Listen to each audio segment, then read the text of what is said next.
Di sini sudah ada Mbak Eti sama Mbak Mada ya. Jadi sudah ada di ruangan. Nah ini ya, enak di sini minta duduk khusus ini Pak Charles ya Pak Samsul. Nah, ya. Oh itu dipameri itu ya. Dapat satu tangkai anggur itu ya. Hmm. Baik, kita mulai. Selamat siang. Assalamualaikum warahmatullahi wabarakatuh. Waalaikumsalam. Waalaikumsalam.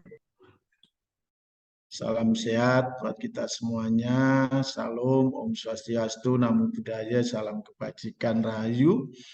Semangat terus, kita bersyukur kalau hari ini boleh dalam keadaan sehat walafiat. Kita boleh bersama-sama dalam Zoom dan juga dalam ruangan untuk kita tatap muka untuk perkuliahan kita hari ini. Sebelum nanti Pak Aselmus ya, yang Pak Charles ya lagi berduka kah? Turut bela sungkawa mendalam ya. Ya, terima kasih banyak Pak. Kekuatan dan kemampuannya, ya penghiburan. Baik, saya mau sampaikan dulu untuk artikel yang kemarin sudah beberapa sudah submit, secara otomatis akan mendapat manuskrip submission ya dari apa itu dari sistem. Nah kebetulan kemarin saya melihat notif itu yang pas kebetulan screenshot saya gulirkan gitu terus saya kirim ya. Jadi kalau sempat menimbulkan diskusi gitu ya, tetapi harapan saya adalah untuk trigger biar yang belum ini segera kirim gitu ya.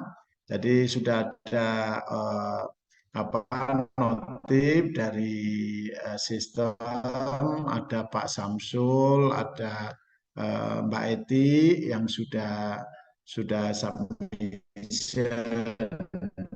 Jadi nanti otomatis akan mendapatkan notifikasi untuk manuskrip para mahasiswa sekalian, sehingga jangan khawatir ya, tetapi tolong segera mungkin untuk mengerjakan dan mengirimkan ya supaya semua bisa terkumpulkan. Dan itu nanti akan mendapat proses selanjutnya adalah review ya, akan dari editor nanti dari editor boardnya nanti akan dibagi ke beberapa reviewer, dan para reviewer yang kita miliki adalah dosen-dosen yang sudah ada di kepakarannya. Jadi PGRI ini di Jawa Timur ini kan ada kurang lebih 24 perguruan tinggi ya, kampus dengan profesor doktor yang masing-masing itu memiliki kepakaran itu yang nanti akan mereview. Nah, histori artikel dalam perjalanan itu biasanya terrecord dan itu dibutuhkan gitu ya. Nah, terutama nanti di jurnal internasional kita butuhkan catatan-catatan seperti itu. Biasanya akan ada kapan submit gitu, terus kapan accepted, terus kapan publish. Biasanya ada notif atau tertulis, tidak hanya notifikasi tapi tertulis di jurnalnya. Jadi pertama kali artikel itu dikirim tanggal berapa, terus direview satu kali atau dua kali gitu, terus diterima, setelah itu publikasi. Jadi itu nanti tertulis seperti itu. Nah itu pengalaman, dan saya senang beberapa sepintas saya sudah melihat Anda sudah on the track gitu ya, untuk membuat artikel tulisan yang nanti saya percaya untuk mata kuliah yang lain atau di semester depan Anda akan belajar untuk international publication gitu ya. Memang di international publikasi itu nanti memang akan lebih lebih seram lagi karena memang pergulatannya itu jauh lebih lebih istilahnya lebih jauh gitu ya. Kalau di sini kan masih bisa komunikasi, bisa kontak gitu ya secara secara ini ya fisik atau secara face to face gitu. Tetapi kalau internasional seringkali kalau kita nggak punya komunikasi atau personal kontak yang baik dengan editor boardnya atau editor insipnya itu seringkali membuat kekhawatiran ya. Nah ini yang beberapa kali saya kebetulan membantu beberapa teman ya. Ini tadi juga baru seorang profesor dari kampus PGRI juga lagi submit untuk tulisannya ya. Nah kebetulan minta bantuan kita untuk apa itu mensubmit ke mencarikan jurnal dan kita sudah dapatkan suggestion jurnal suggestionnya itu di UK gitu ya di Cambridge University ya. Nah tentu kalau bicara publikasi internasional itu ada juga yang namanya ini apa itu pelurunya gitu loh ya ada biayanya. Nah, ini tadi yang saya sudah sampaikan ke teman-teman di sini. Tetapi jangan khawatir, kayak tergantung kebutuhan kita. Kalau kita butuh istilahnya untuk experience, untuk pengalaman, pengalaman yang artinya tidak tergesa-gesa dibutuhkan, itu cari yang free, ya. Nah, Anda bisa nanti belantara perjurnalan internasional Anda bisa hunting gitu ya, bisa searching gitu, terus kalian cari, terus ikuti gitu. Tapi ya gitu biasanya ngalang-ngalai apa itu daftar haji atau daftar umroh itu ya bisa puluhan tahun itu pernah ada itu. Sampai dulu kuliah S2 sampai yang bersangkutan menjadi dosen sudah doktor gitu ada yang baru terbit itu ada itu ya gitu karena memang free memang gratis. Nah biasanya kalau yang dibutuhkan untuk keperluan-keperluan tertentu itu biasanya mengikuti pola kurang lebih 3 sampai 4 bulan gitu ya. 6 bulan itu sudah normal kalau dalam publikasi internasional. Nah, misalkan untuk di mahasiswa S3 itu biasanya diwajibkan di kampus-kampus itu untuk publikasi minimal 2 artikel di internasional jurnal yang kuartil, kuartil minimal 4 atau kuartil 3, syukur-syukur kalau kuartil 2 atau 1, maka akan diberikan semacam reward atau percepatan untuk mengikuti ujian. Biasanya seperti itu. Nah, kebetulan saya punya pasien satu mahasiswa UNESA itu ya, kebetulan pejabat di dinas di Sidoarjo ini, yang seringkali ya ya karena nggak pengalaman dipikirnya gitu itu cepet-cepetan kan gitu ya. Nah, itu mesti kita jelaskan bahwa harus sabar, memang menunggu proses apa itu artikel itu harus disubmit manuskripnya dulu apa harus di screening dulu terus harus di quality improve-nya ya improvement quality-nya itu harus dibenahi dulu terus sampai pada satu posisi translate-nya juga. Jadi seringkali translate kita ini dianggap Asia Asia minded gitu ya. Jadi mesti harus disesuaikan dengan apa itu bahasa bahasa sana. Biasanya orang Asia itu kelihatan orangnya itu sukanya apa floweris ya, berbunga-bunga atau muter-muter gitu ya. Sukanya pusing-pusing seperti itu orang-orang Asia itu. Jadi kelihatan dari tulisan-tulisannya itu kan kelihatan. Nah, yang segitu-gitu itu biasanya butuh proses yang agak panjang gitu ya. Karena menulis artikel di jurnal internasional itu biasanya lebih ke to the point gitu ya, lebih ke strike gitu. Kalau tidak ya tidak, kalau iya ya iya kan gitu.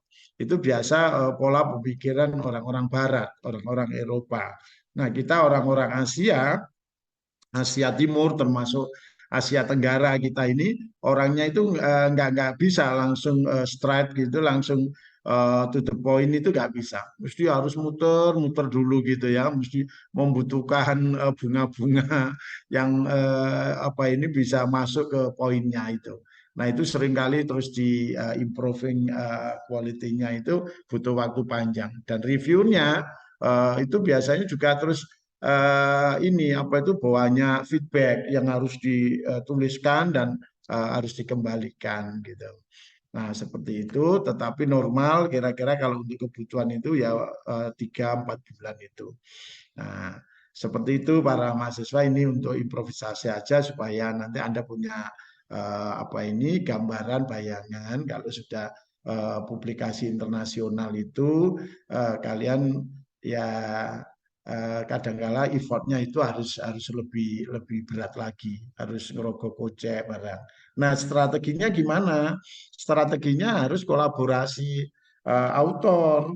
Jadi bisa 3, 4, 5 gitu ya. Saya pertama kali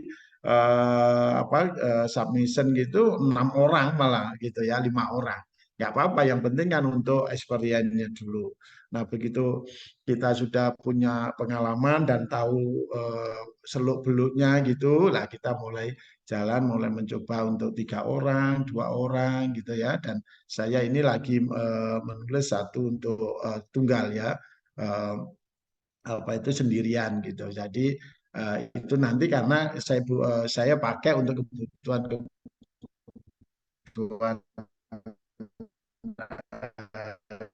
ini ya, kedinasan untuk lektor kepala, bukan profesor tapi guru besar gitu ya.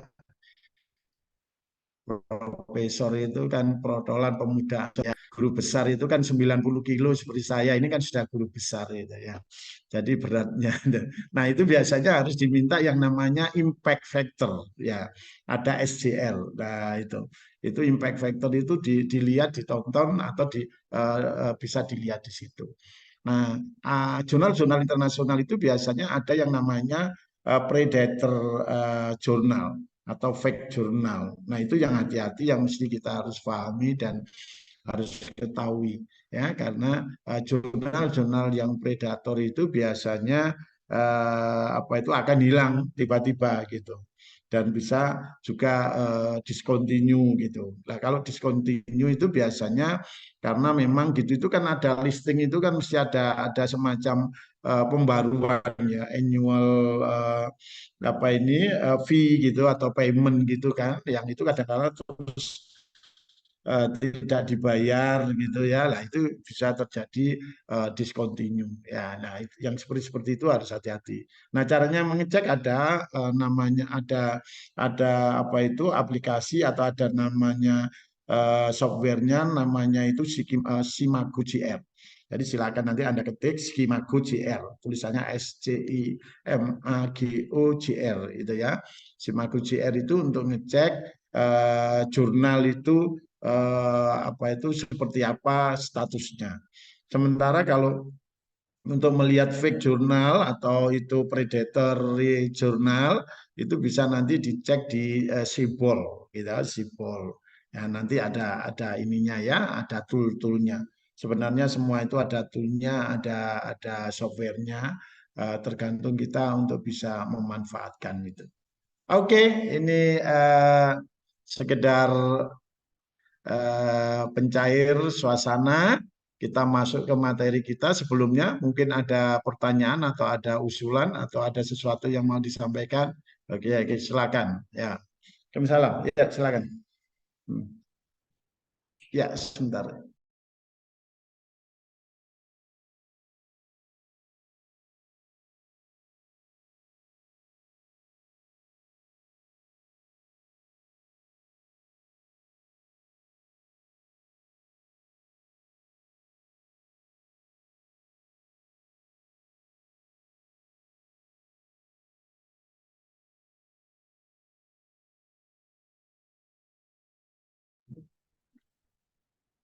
Ya, gimana? Baik, kalau tidak ada langsung saya berikan waktu untuk Pak Charles untuk presentasi atau buka lip dulu. Siapa dulu? Oke, monggo. Saya dulu, Pak Charles Ya, dulu buka lip. boleh. Oke, time is Oke, yours. thank you.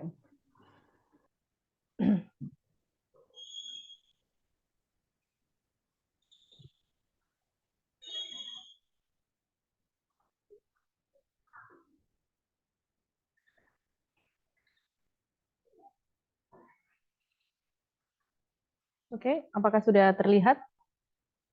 Bagus.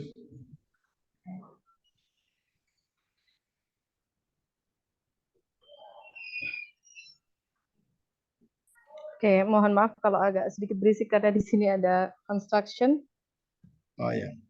Ya, oke. Bismillahirrahmanirrahim. Assalamualaikum warahmatullahi wabarakatuh. Waalaikumsalam. Assalamualaikum warahmatullahi wabarakatuh. Oke, baik. Terima kasih atas waktu yang diberikan kepada saya untuk presentasi tentang collaboration hari ini. Mohon izin Bapak Pri, mangke kalau ada kesalahan bisa dikoreksi.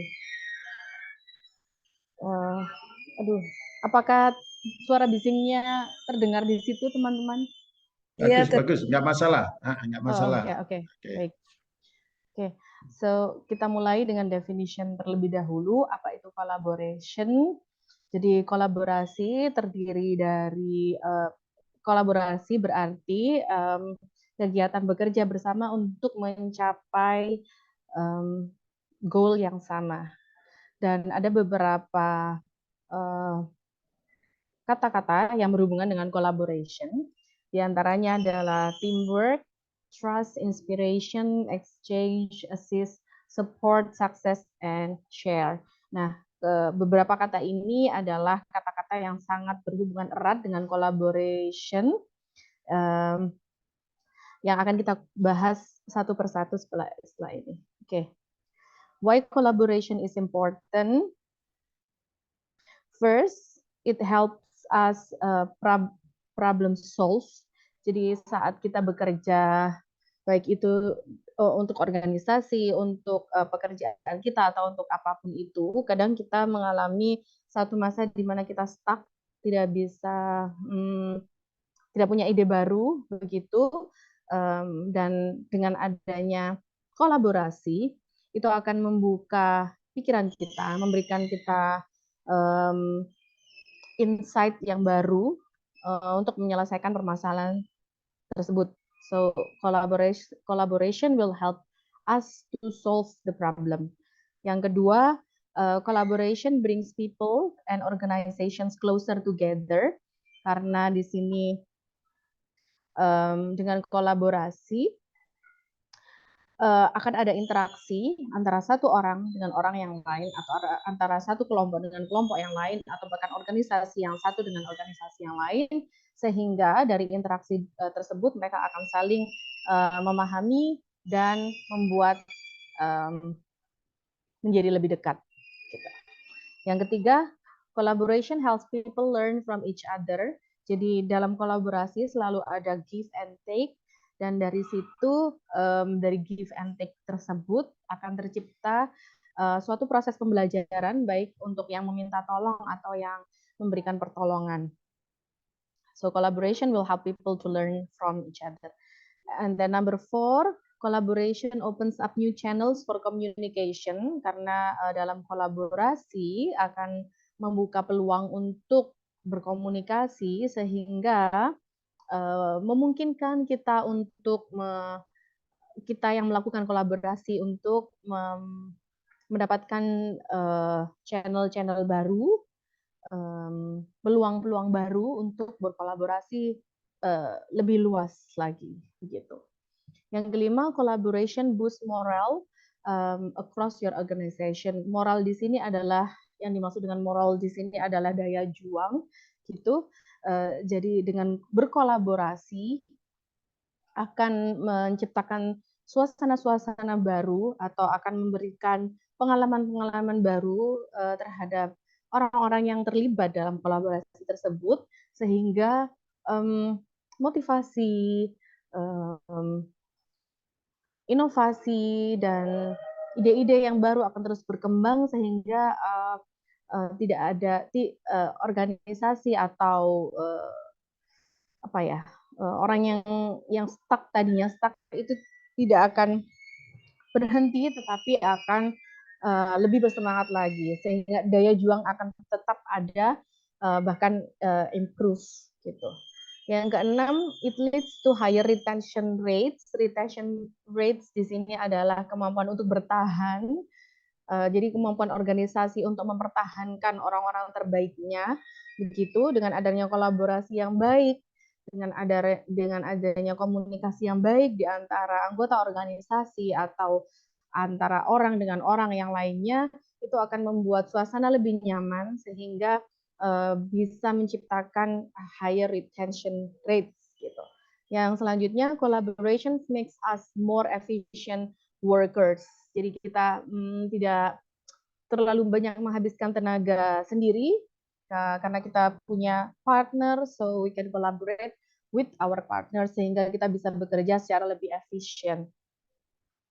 Nah, kolaborasi di abad 21, keterampilan abad 21 amat sangat berperan penting karena manfaat yang sudah saya sampaikan itu tadi di dunia nyata sekarang yang dibutuhkan tidak hanya kompetisi tapi kolaborasi karena hanya orang-orang yang bisa berkolaborasi dengan baik yang akan bertahan di persaingan dunia kerja terutama. How to build untuk membiasakan siswa-siswi kita terbiasa berkolaborasi, ada beberapa cara yang bisa kita lakukan. Di antaranya, yang pertama, deliberately select students will work together. Jadi sebagai guru kita adalah fasilitator di kelas dan kita bisa membantu anak-anak untuk memfasilitasi dengan siapa mereka akan berkolaborasi. Tidak berarti begini, ada beberapa anak yang tidak bisa bekerja dengan anak-anak tertentu begitu, atau ada anak-anak yang tidak bisa saat bekerja kelompok, mereka selalu tidak kebagian grup. So as teachers we have to help them. Kita yang tahu suasana, situasi dan kondisi di kelas, jadi kita berhak untuk menentukan dengan siapa siswa akan berkolaborasi sehingga semisal A dan B tidak akan cocok dikolaborasikan bersama, ya sebagai guru kita lebih baik mengkolaborasikan A dengan C atau B dengan D sehingga akan tercipta suasana kolaborasi yang lebih baik. Semisal nanti sudah ada perkembangan yang lebih baik, baru kita coba mix dengan anggota siswa yang lain. Hope that you get the point. Number 2, size the groups for maximum effectiveness. Jadi dalam menciptakan kelompok group work begitu, sebaiknya diperkirakan juga jumlah kelompok, jumlah anggota yang ada dalam grup tersebut sehingga kolaborasi bisa berjalan dengan efektif. Yang ketiga, kita harus bisa mengajarkan siswa-siswi kita untuk saling mendengarkan satu sama lain, karena kolaborasi tidak akan berjalan jika ada satu anggota yang terlalu dominan dan satu anggota yang terlalu pasif. Sehingga siswa harus kita ajarkan bagaimana mendengarkan temannya, mendengarkan pendapat lain dari teman-temannya. Yang keempat, kita harus sebagai guru kita berhak untuk men-set rules of language and collaborations.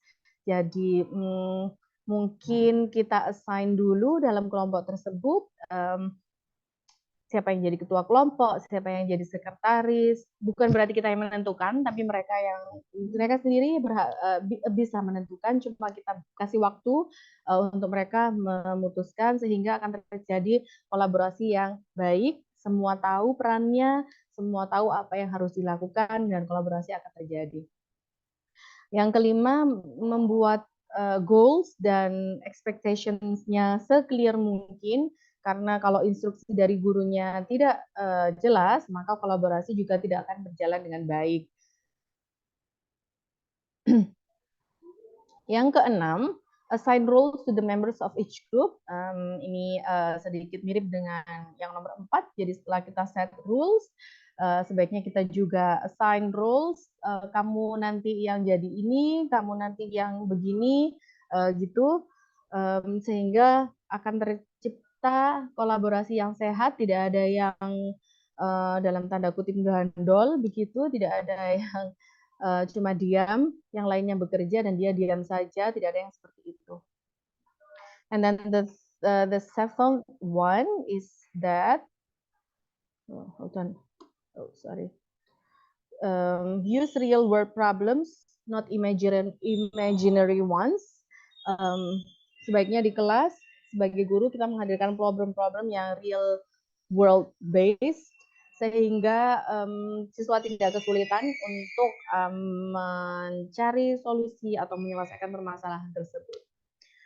Yang kedelapan, consider giving each group a different task, sehingga masing-masing grup bisa melengkapi, tidak bosan. For example, saat pelajaran biologi mungkin ada yang mendapatkan masalah tentang tumbuhan, ada yang hewan or whatever, sehingga saat presentasi mereka akan saling melengkapi dan tidak membosankan. Kurang lebih seperti itu. Nomor 9, play a game to get students warm up. Nah, ini biasanya di awal kolaborasi atau group work, di awal group work itu siswa-siswi agak canggung, jadi kita bisa mengawalinya dengan sedikit warm up sehingga mencairkan suasana dan mereka bisa berkolaborasi dengan baik nantinya. Dan terakhir, evaluate each group on its own merit. Saat siswa sedang berkolaborasi, kita harus tetap berkeliling dan memastikan bahwa proses kolaborasi berjalan dengan lancar, dan jika ada yang membutuhkan bantuan, we are ready anytime. Thank you. That's all for me. Hope that you get the point. Thank you so much. Saya akhiri. Assalamualaikum warahmatullahi wabarakatuh. Waalaikumsalam. Oke. Reaction atau tepuk tangan untuk Mem Khalif yang sudah mempresentasikan tentang kolaborasi. Saya pikir kita beberapa kali sudah mendapatkan tayangan tentang kolaborasi ini dari beberapa mahasiswa yang sebelumnya. Tentu saya berharap bisa lebih mendalam atau lebih higher gitu untuk kalian bisa diskusikan atau bertanya gitu. Silakan saya beri kesempatan pada floor untuk bisa merespon apa yang sudah kalian sampaikan. Mungkin lebih discuss atau lebih ke bicara tentang kasus gitu ya, case-case di sekolah atau di marketplace yang Anda alami, bagaimana membuat satu kolaborasi itu betul-betul berbobot atau berkualitas gitu. Silakan, saya open discussion. Mungkin bisa di close ya. Saya dulu, saya ingin tanya Pak. Ya, Mem Khalif bisa di close dulu, share biar lebih komunikatif. Share screen-nya bisa, ya, oke. Oke, Mr. Samsul. Oke, mohon maaf Mbak Khalif, ini yang maksud collaboration, ini maksudnya kita tuh melakukan mitra dengan kelas lain atau dengan sekolah yang lain gitu loh Pak. Maksudnya yang collaboration-nya ini mengajinya kemana gitu. Terkadang kan misalnya kalau kita tuh mengajar di SMK, nah, kadang-kadang kan SMK tuh kan ada magangnya Pak ya. Nah, itu kan juga dikatakan kolaborasi itu Pak. Dan itu akan bertahap seterusnya. Nah kalau misalnya kita tuh kasusnya di SD, SMP atau SMA, nah, itu kolaborasinya apa antar sekolah atau antar kelas atau gimana, Mbak? Nah, di situ tidak dijelaskan sama Mbak. Terima kasih. Oke, terima kasih Pak Samsul. Ya, apa yang saya maksud dari kolaborasi adalah di sini cukup luas. Yang dari saya jelaskan tadi, bisa kolaborasi antar individu di kelas, bisa kolaborasi antar kelompok di kelas, bisa kolaborasi antar organisasi di sekolah. Seperti itu. Does it answer your question? Sudah, Pak? Sudah, Pak. Oh, jadi maksudnya yang kolaborasi nih, misalnya kalau memang antar kelas, Pak ya, itu melalui pelajaran apa gitu, Pak ya? Itu kan kalau misalnya dalam pelajaran bahasa Indo, kolaborasinya tuh karena saya belum pernah mendapatkan yang namanya SMP atau SMA melakukan kolaborasi gitu, Pak ya. Kecuali kalau tuh ada tugas kelompok itu baru ada. Tuh. Kalau yang misalnya SMK, ya jelas-jelas kita sudah paham lah bagaimana kita berkolaborasi dengan misalnya dengan perusahaan, misalnya dengan apa ya, misalnya SMK tuh bengkel misalnya itu, Pak. Nah, kita kan sudah tahu itu, Pak, arahnya kemana. Tapi kalau misalnya SMP tuh biar kita tuh bisa mengimplementasikan kepada SMP kita seperti apa sih kolaborasinya, mungkin Mbak punya contohnya seperti apa gitu. Sampai saat ini tuh kita belum mengetahui kolaborasinya yang di SMP, SMA atau SD ini seperti apa gitu. Kecuali kalau ada tuh apa namanya penukaran belajar apa itu namanya, Pak? Apa ya? Student exchange. Benar itu ya, student exchange gitu. Insya Allah kita paham lah. Oh, berarti di sini ada kolaborasi antar sekolah satu dengan sekolah yang lainnya gitu, Pak. Misalnya Mbak punya contoh, nah coba biar kita tuh bisa mengimplementasikan collaboration di sekolah kita gitu, Pak. Mungkin Jarang-jarang ada, kita tuh, sorry, gimana, Pak? yes, you continue first, Pak. Mungkin Mbak punya ide biar kita tuh juga bisa mengimplementasikan kolaborasi seperti apa gitu dari Mbak Alif. Mungkin ada perbedaan perspektif ya kalau saya menangkapnya. Kalau Pak Samsul tadi kayak saya salah, itu bukan kolaborasi. Oh, According to bukan. me it's partnership ya, Pak. Oke. Partnership. Kalau kolaborasi itu adalah bagaimana kita bekerja bersama dengan orang lain, dengan institusi lain, dengan organisasi lain, sehingga kita mencapai tujuan yang sama. Kalau penangkapan saya kolaborasi seperti itu begitu. Tapi kalau yang Pak Samsul maksudkan bagaimana SMK bekerja sama dengan bengkel atau apa, itu adalah partnership. Nah, di SMP bagaimana bentuk kolaborasi karena perbedaan fisik. Mungkin saya menangkapnya bagaimana bentuk partnership di SMP begitu. Kita bisa berkolaborasi untuk menghadirkan suatu partnership dengan institusi lain juga, Bapak. Contohnya misalkan kita bisa menggandeng puskesmas untuk memberikan sosialisasi terkait kesehatan santri kalau di pesantren, personal hygiene begitu, atau kita bisa menggandeng apa itu namanya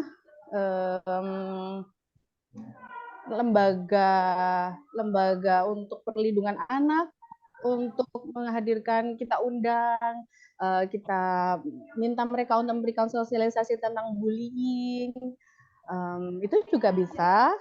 Terus kita juga bisa bekerja sama dengan BMKG mungkin atau pemadam kebakaran terdekat untuk bisa menjelaskan kepada anak-anak kita, apalagi Pak Samsul sama sekolah saya sama, tinggal di pesantren, dan itu skill itu amat sangat penting bagaimana anak-anak tahu cara menanggulangi misalkan ada kebakaran atau ada gempa bumi, ada apa yang mereka tidak tinggal di rumah, mereka tinggal bersama temannya, bisa kita datangkan untuk memberikan sosialisasi seperti itu.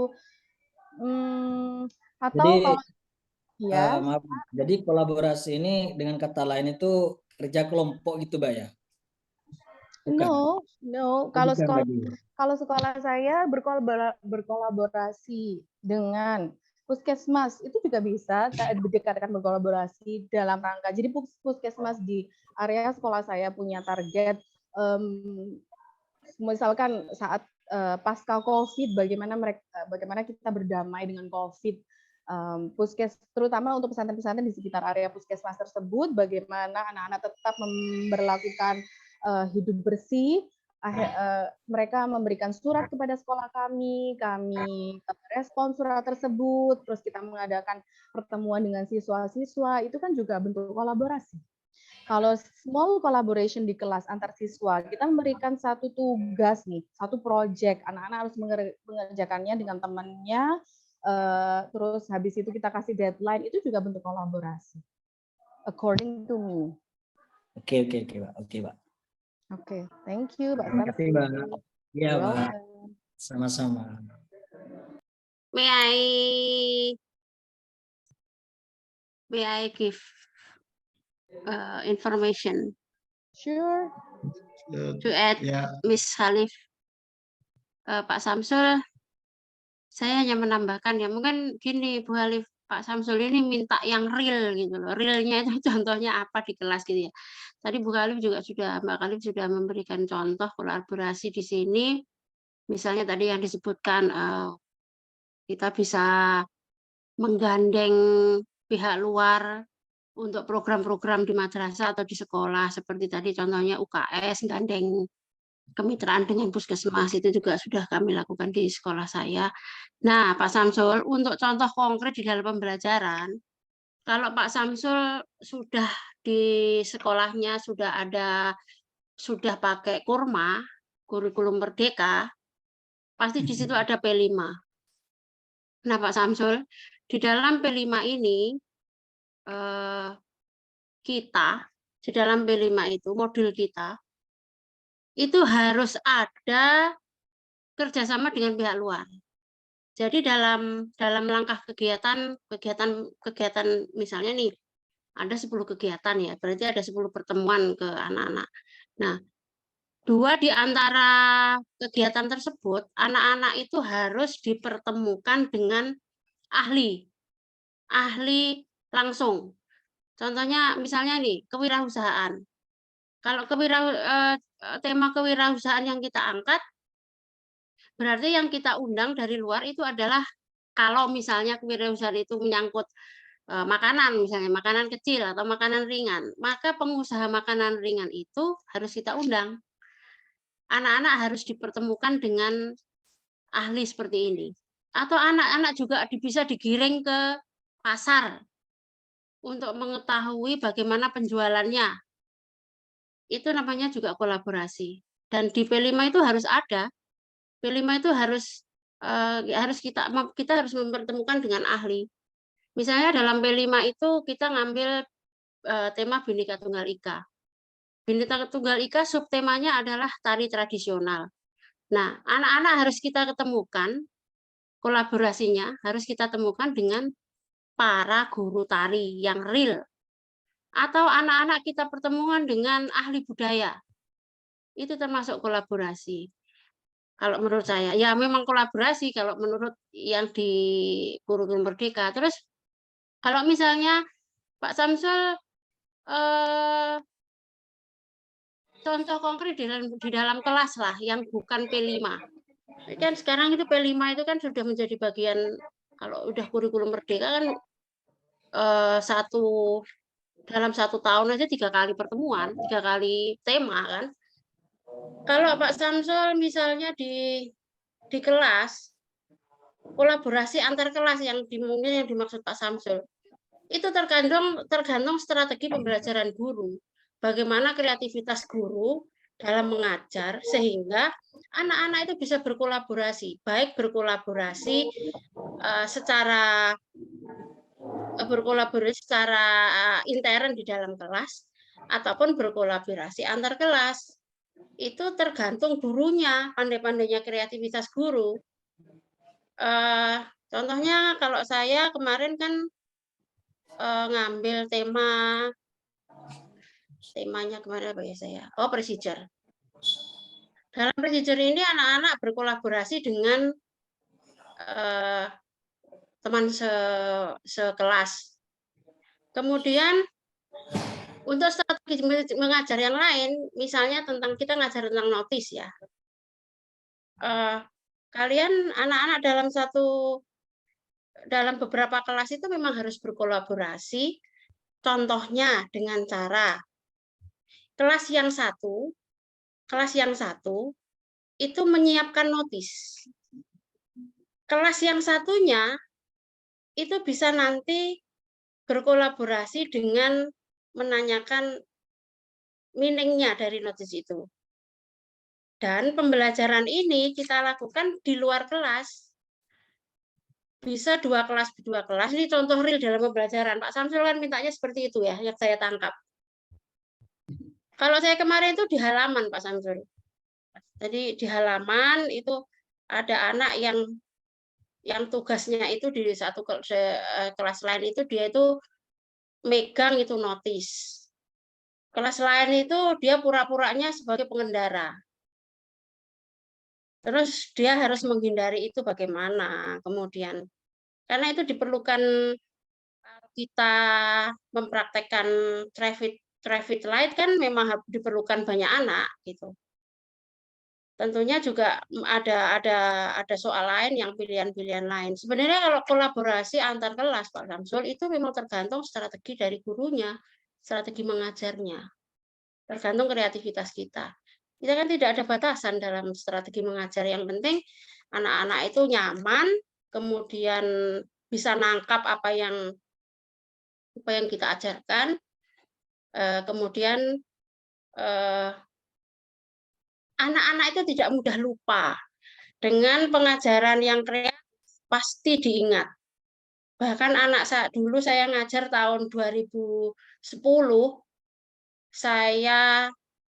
saya bikin running dictation, sampai sekarang mereka datang kunjungin saya gitu masih ingat, Bu dulu tuh pernah ya Bu suruh lari-lari seperti ini, gini-gini.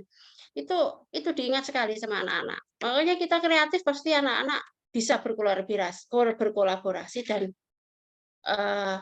teringat terus gitu. Itu mungkin Pak G. Hai Kak Rus. Mungkin untuk guru TK tambah perlu banget ini kreativitasnya, harus sabar, harus kreatif. Tapi dengan persiapan insya Allah Pak Samsul kita tidak akan capek ngajar. Intinya kita itu kalau sudah siap, karena biasanya ngajar itu lebih lama persiapannya, seperti itu. Kita bisa berkolaborasi. Banyak kok kolaborasi. Kalau memang real mau contoh-contoh itu banyak sebenarnya. Gitu Pak, mungkin saya terlalu lama ngecepretnya. Matur suwun.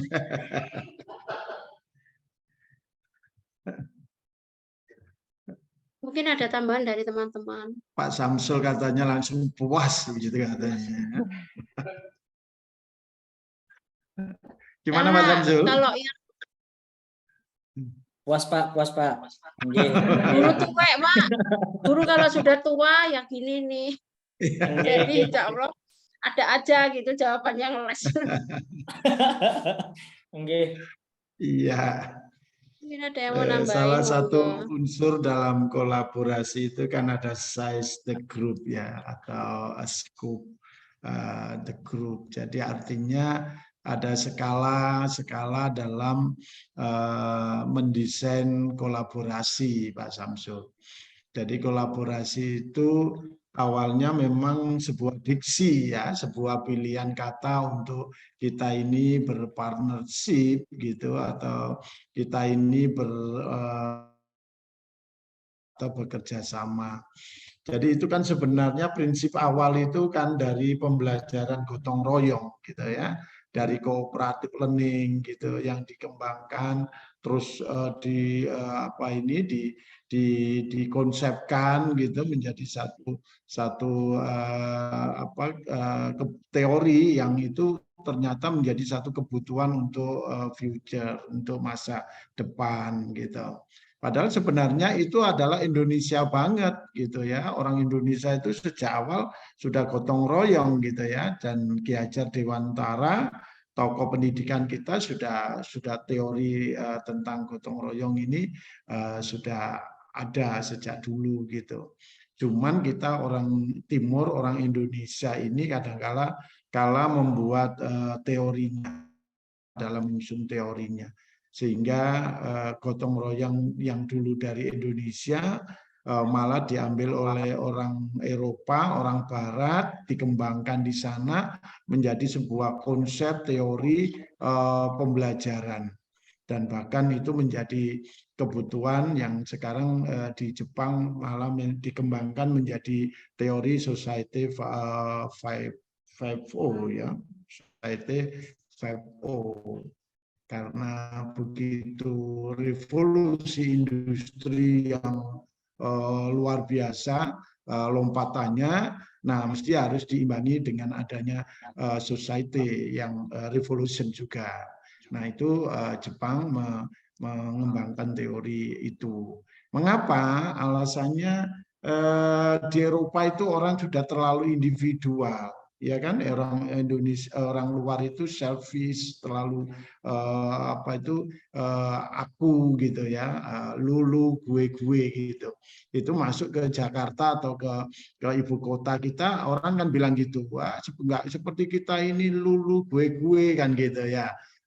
Padahal sebenarnya gotong royong atau kolaborasi atau kerjasama itu adalah sesuatu yang kuat untuk bertahan ketika menghadapi bencana, menghadapi kelaparan, menghadapi penyakit gitu. Nah ini kita ngomong konsep besarnya Pak Samsul gitu ya, sehingga kolaborasi itu akhirnya dibangun menjadi sebuah teori dan sekarang malah itu masuk ke dalam keterampilan abad 21. Lihat aja orang-orang Eropa itu yang dulu individu gitu, sangat cuek, sangat maunya kerja sendiri daripada kerja kelompok gitu ya. Sekarang mereka berubah mindsetnya, pindah, bukan lagi yang tadi Bu Khalif katakan, bukan lagi kompetitif, bukan lagi kompetisi, tapi bagaimana kolaborasi. Dan itu ternyata menjadi teori manajemen yang baru, teori organisasi yang baru, dan bahkan menjadi teori leadership yang baru dan masuk ke dunia pendidikan juga. Nah, bagaimana skala kalau itu dalam desain learning gitu ya, dalam mendesain pembelajaran di kelas. Yang tadi sudah ditekankan oleh senior kita gitu ya, Bu Khalif tadi gitu ya. Beliau kan mengatakan guru tua gitu ya. Nah, itu bagaimana kita mendesain itu memang dibutuhkan waktu kita ya untuk kita bisa melaksanakan pembelajaran di kelas itu dengan nyaman gitu, dengan maksimal. Memang kita ini saya sering katakan ini ya, jangan menjadi guru Jogja ya. Apa guru Jogja itu? Guru jujuk saja, ya kan? Guru jujuk saja. Ya memang guru kalau sudah tua, guru senior gitu merasa semuanya sudah ada di kepala gitu ya, sudah di kelas apapun, di kelas berapa, apapun mata pelajarannya sudah rasanya sudah siap, sudah ada di kepala semua. Nah tentu itu tidak atau kurang bagus ya, tidak atau kurang bagus. Kita mesti harus menjadi guru yang Jakarta gitu ya, yang mesti harus jadikan kita ini menyiapkan sesuatu dengan tertata. Itu sebab bedanya mengapa sama-sama menjadi kita ini kan seperti pemain sinetron ya sebenarnya. Mengapa kok sutradara sinetron itu bayarannya mahal? Mengapa artis dan aktor di sinetron itu bayarannya mahal? Sementara kita guru ini kan juga nggak kalah dengan artis dan aktor ya di sinetron gitu. Bahkan kita seringkali solo drama kan gitu, main sendirian di depan para pemirsa, murid-murid kita kan gitu. Nah itu yang mesti harus didesain. Jadi jangan sampai pembelajaran ini menjadi solo drama. Dosen gurunya menguasai kelas gitu.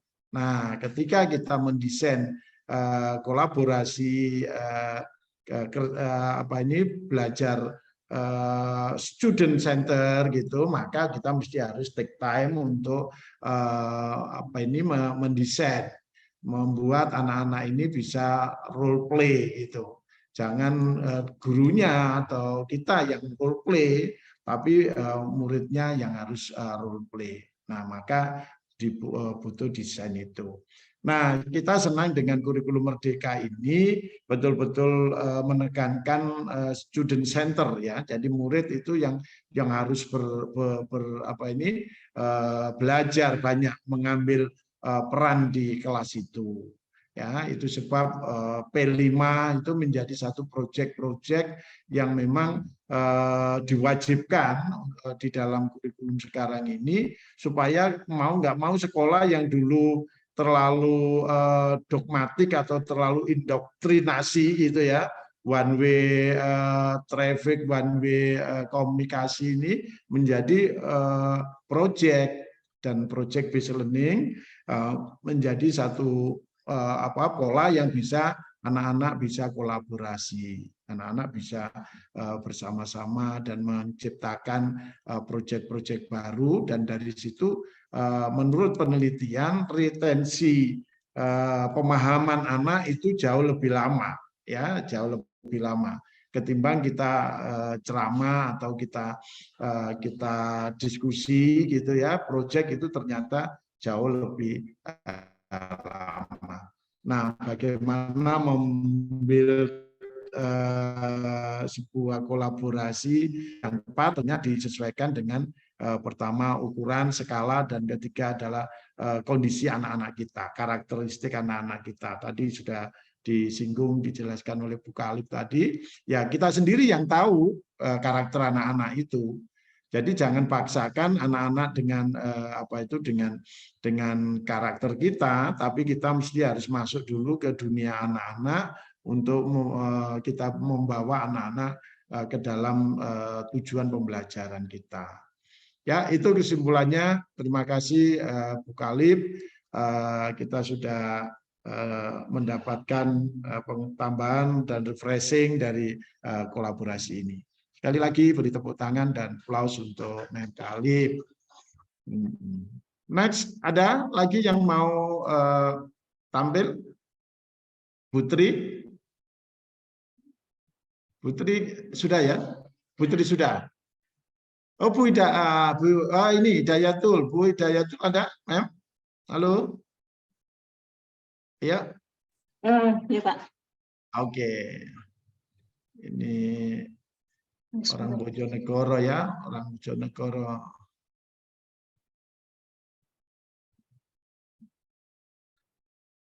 Tuban atau Bojonegoro budaya tuh.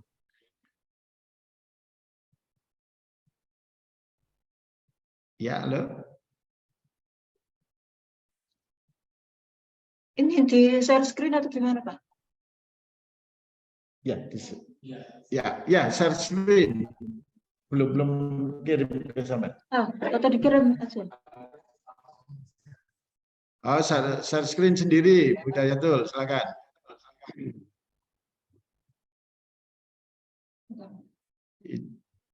Itu mestinya ada cahaya yang langsung nyentrong, yang kelihatan.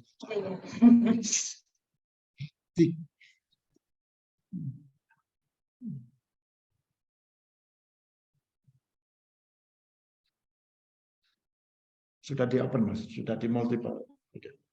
Sudah, Bu, sudah bisa ditayangkan, Bu Hidayatul. Ya.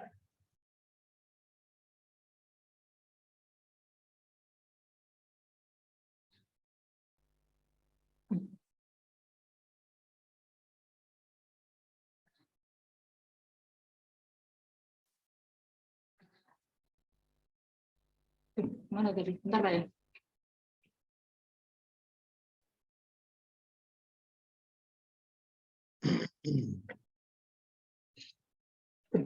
Silakan, mana yang mau dipresentasikan duluan. Lupa, Pak. Di tempatnya mana tadi?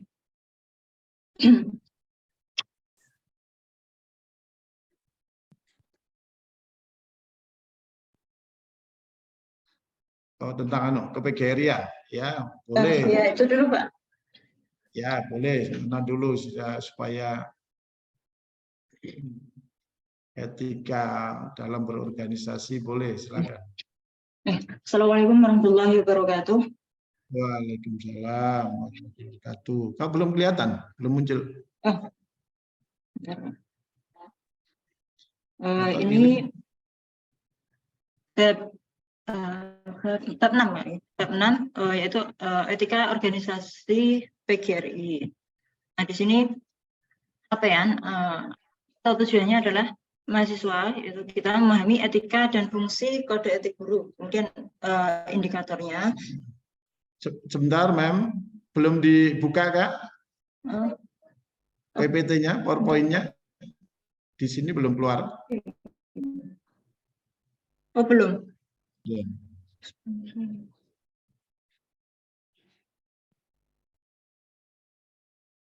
Atau dikirim ke grup. Sudah, kirim aja Pak ya.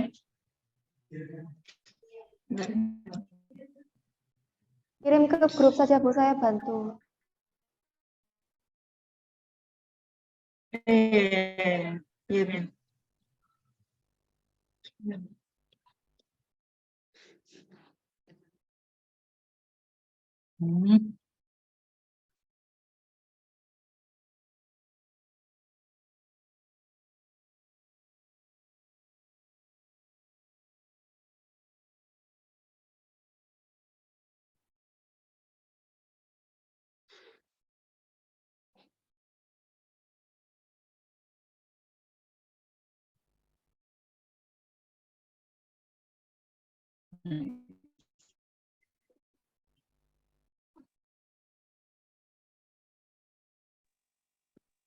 Bentar, Pak.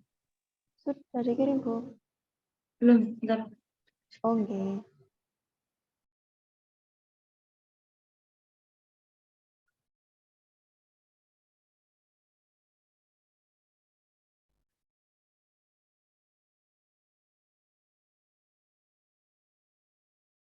Sinyal sudah di sini.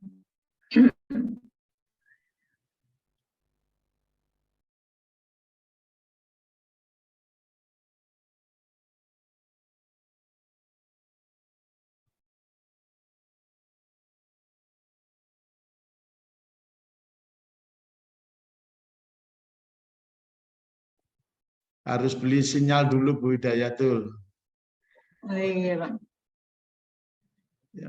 Beli towernya sekalian, Bapak.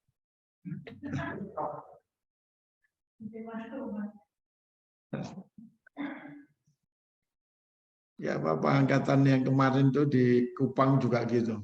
Itu mesti harus lari-lari ke pantai dulu, harus lari-lari ke tempat yang lebih tinggi, namanya Bu Armiati juga gitu. Jadi cari-cari sinyal itu sampai lari-lari ke tempat.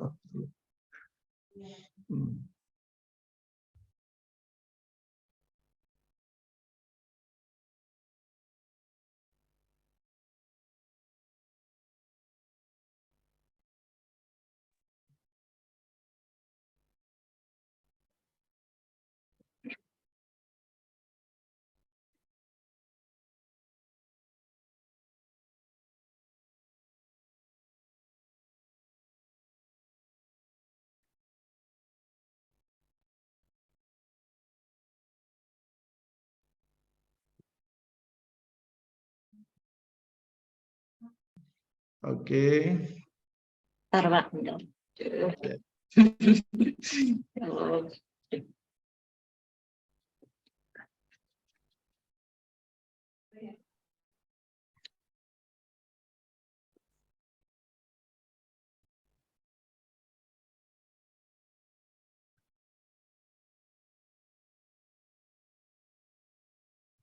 Oh, Bu Nafi banyak tamunya itu. Izin sebentar ada tamu. Sudah kok, Pak. Oh, sudah. Sudah di sini. Sudah. Tamunya Ibu itu. suruh. Dari grup.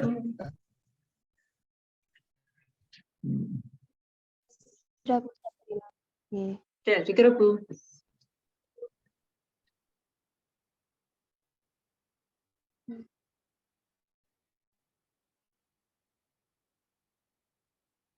Putri mana ya? Kok nggak kelihatan wajahnya, kangen saya. Halo Putri, are you there? Oke, ini sudah bisa.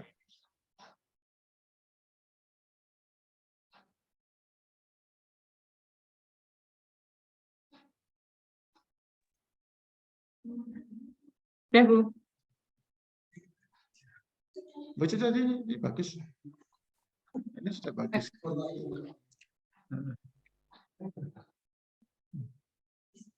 Oke, silakan Bu Dayatul. Ya. Nah, etika organisasi PGRI ini masuk di bab 6.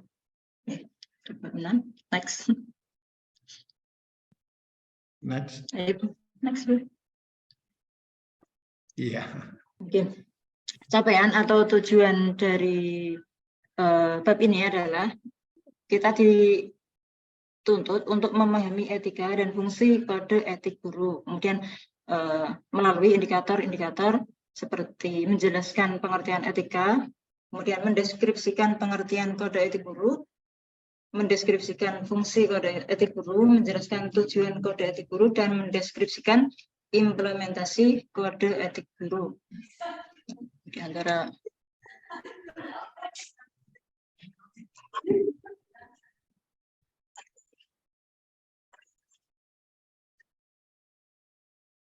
Bu, lanjut Bu.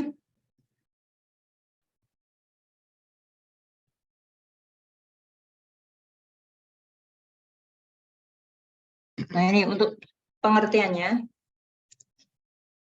Dari etika itu berasal dari etiko, yang berarti timbul dari kebiasaan. Kebiasaan ya, diambil dari kebiasaan, yaitu cabang utama filsafat. Jadi etika itu termasuk salah satu cabang ilmu filsafat yang mempelajari nilai atau kualitas yang menjadi studi mengenai standar dan penilaian moral. Etika mencakup analisis dan penerapan konsep seperti benar, salah, baik, buruk, dan tanggung jawab. Atau mungkin bisa diartikan dengan akhlak ya, akhlak atau tata krama. Next.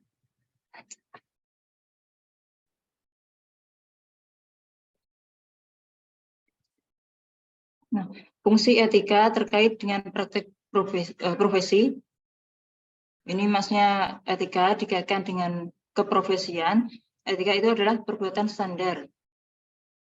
Jadi standarnya itu bagaimana, itu atau kebiasaan, biasanya itu lumrahnya bagaimana, itu biasanya terus dikatakan sebagai etika.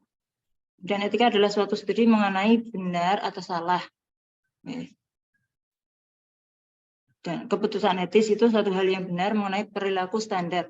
Kemudian ada ilmu yang bahas perbuatan. Etika termasuk ilmu yang bahas perbuatan baik atau buruk manusia. Jadi pantas atau tidak gitu. Etika termasuk studi tentang kehendak manusia. Maksudnya termasuk kehendaknya itu benar atau salah. Dapat menolong suatu pendirian dalam beragam suatu pandangan dan moral. Dapat membedakan yang tidak boleh diubah dan boleh diubah. Kemudian dapat menyelesaikan masalah-masalah moralitas.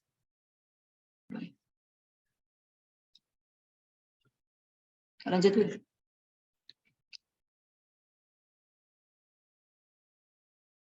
Nah, ini penerapannya dikaitkan dengan profesi.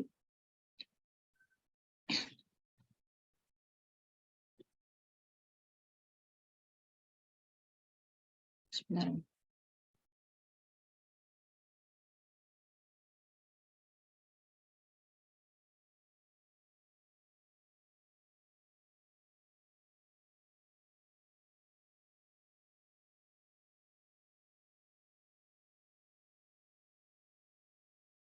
Halo, Budaya. Bentar, ini mencari. Oh, mencari.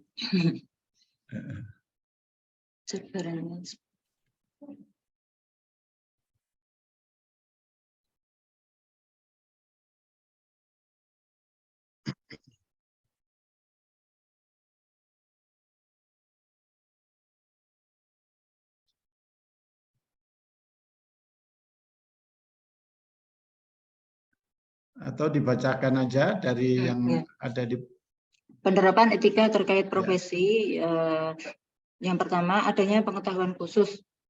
Jadi dalam penerapan etika itu butuh yang namanya ilmu. Ya. Kalau di dalam keagamaan mungkin ada yang namanya ilmu akidah, ada akhlak gitu ya. Kalau di kenegaraan mungkin yang termasuk di situ adalah pendidikan kewarganegaraan. Mungkin bisa dimasukkan di dalam penerapan etika untuk warga negara. Kemudian adanya kaidah dan standar moral yang sangat tinggi, mengabdi pada kepentingan masyarakat. Kemudian ada izin khusus untuk menjalani suatu profesi dan menjadi anggota dari suatu profesi. Jujur Pak, ini saya belum begitu paham Pak ya. Saya sendiri nggak begitu paham. Dulu saya ketinggalan, jadi agak kayak bingung. Nggak apa-apa, dibaca dulu aja, nanti kan ada ini. Kemudian kode etik guru, norma dan asas yang disepakati. Pengertiannya adalah norma dan asas yang disepakati dan diterima oleh guru-guru Indonesia sebagai pedoman sikap dan perilaku dalam melaksanakan tugas profesi sebagai pendidik, anggota masyarakat, dan warga negara.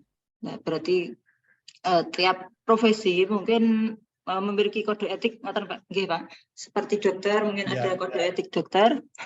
Yes. Kalau guru juga ada. Jadi norma atau asas yang harus diterapkan pada sesuai profesinya tersebut. Nah, tujuannya kode etik ini memiliki tujuan untuk menjaga menjunjung tinggi martabat, kemudian memelihara kesejahteraan para anggota,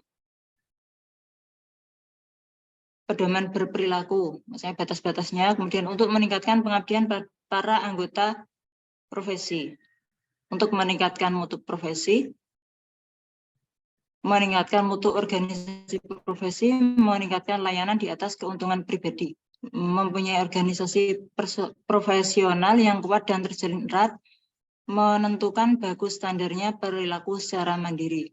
Ini tujuan kode etiknya.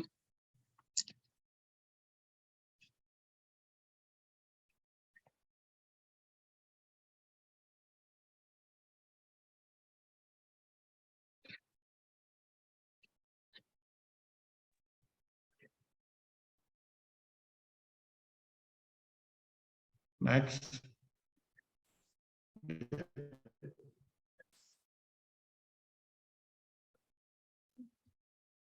Nah, di situ ada meningkatkan mutu profesi.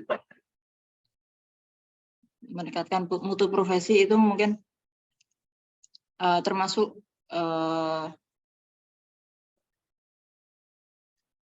mengembangkan diri, gitu ya. Mengembangkan diri. Nah. Lanjut.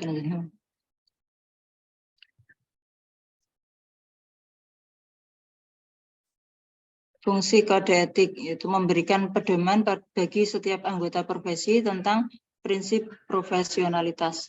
Tadi Bu. Yang bawah tadi Bu.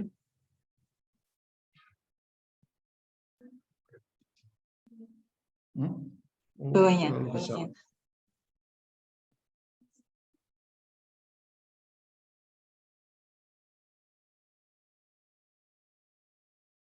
Bawahnya Bu.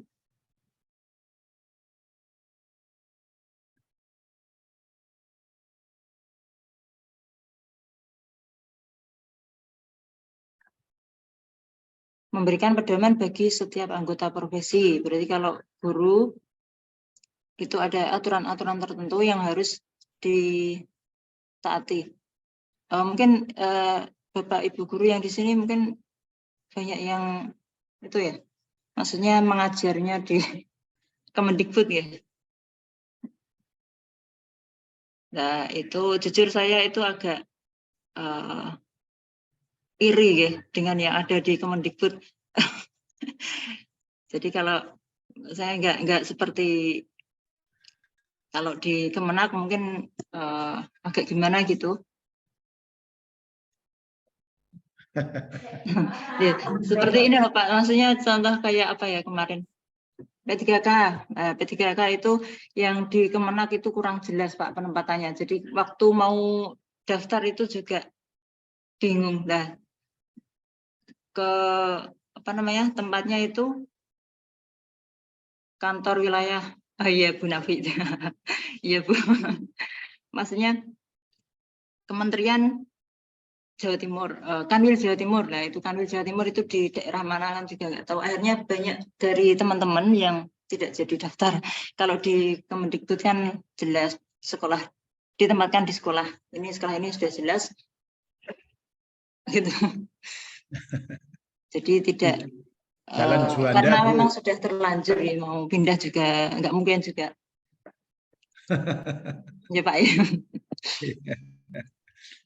Nggak apa-apa Bu, boleh curhat kok di sini. Iya Pak. Iya Bu, ini jujur ini. Kemudian ini sebagai sarana kontrol sosial masyarakat, kemudian mencegah campur tangan pihak di luar organisasi. Jadi kode etik itu semacam batasan agar tidak ada untuk organisasi tersebut agar tidak ada campur tangan dari pihak lainnya. Next. Nggak paham ini Pak soalnya, juri nggak paham.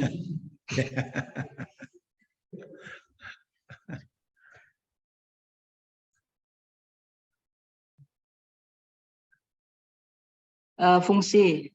Oh ini lanjutannya, memberikan pedoman bagi setiap anggota profesi sebagai sarana kontrol. Sama ini ya isinya. Sama ini Pak, keliru tadi nggak dihapus. Soalnya langsung saya copy gitu. Proses perumusan ini ada tahap pembahasan. Ini sejarahnya dulu, yaitu tahap pembahasan atau perumusannya pada tahun 1971 sampai 1973. Kemudian ada tahap pengesahan pada Kongres PGRI ke-13 November 73. Kemudian tahap penguraian, yakni pada Kongres PGRI 16 pada tahun 79 dan penyempurnaannya pada tahun 89. Nah ini.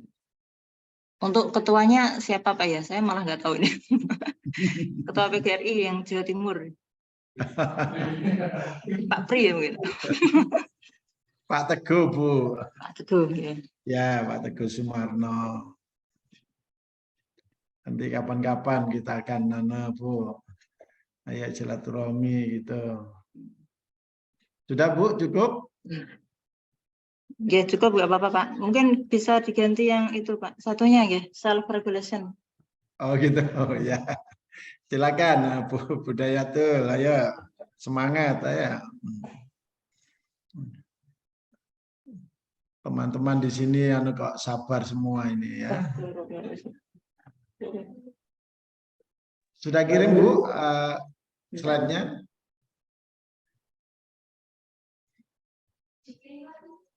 Dikirim lagi Bu Hida. Sudah, barusan. Sudah beli sinyal Bu? Nah. Ya. Di Sidoarjo ada WA group di bawah naungan PGRI yang aktif mengadakan perbincangan. Gitu ya Bu Nafi ya?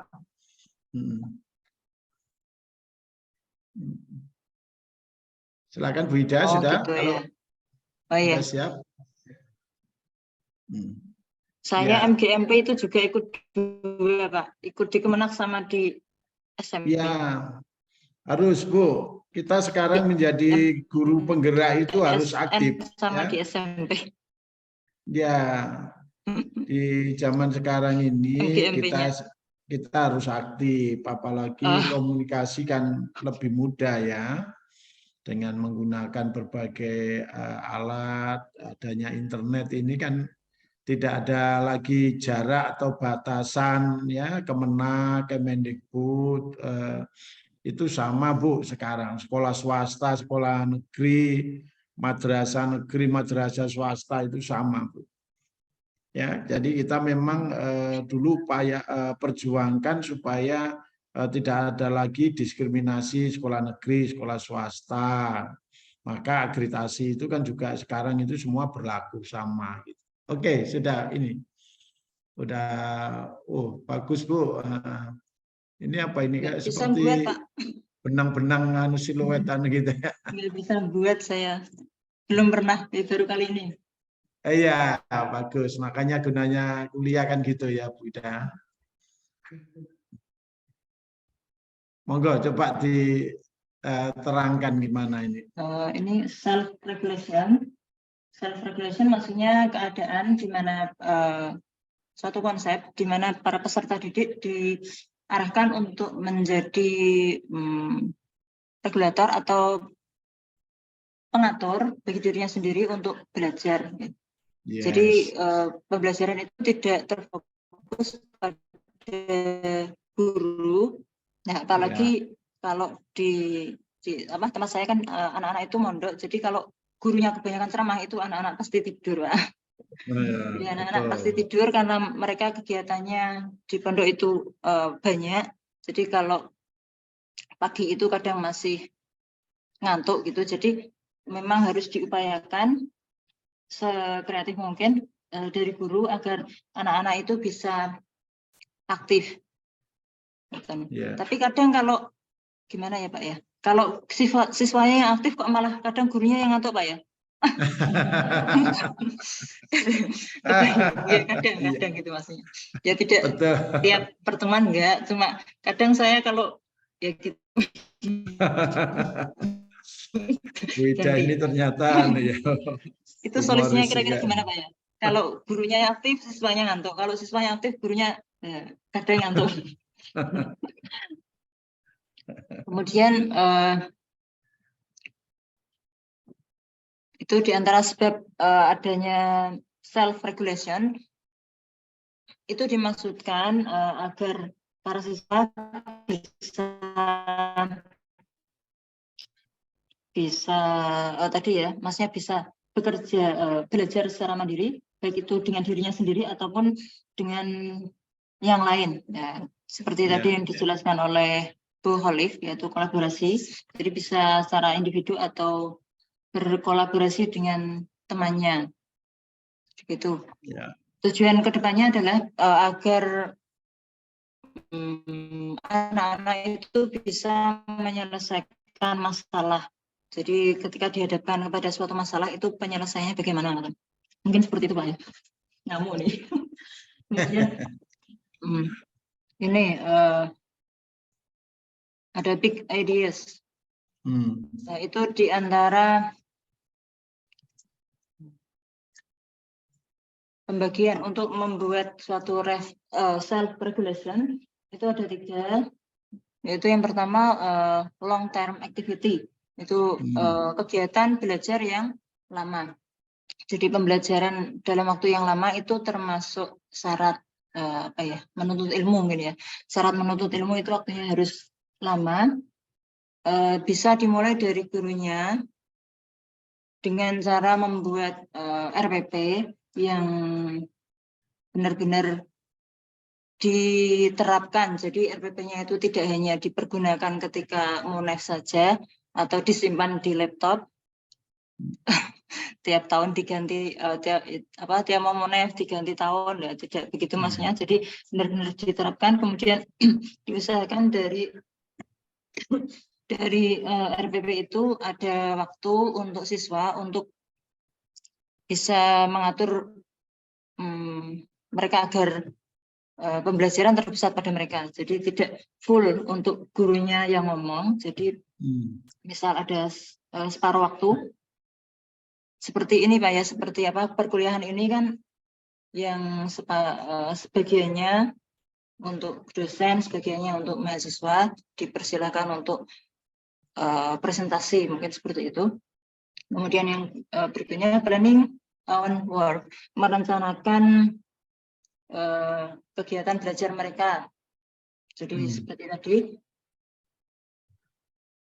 semuanya harus direncanakan. Kalau guru dalam RPP, kalau murid mungkin bisa diarahkan waktunya, misal waktunya pertemuan keberapa gitu dikhususkan untuk murid. Jadi mereka diberi waktu khusus untuk belajar, baik itu mandiri ataupun berkelompok. Kemudian ada opportunity to revise work based on feedback.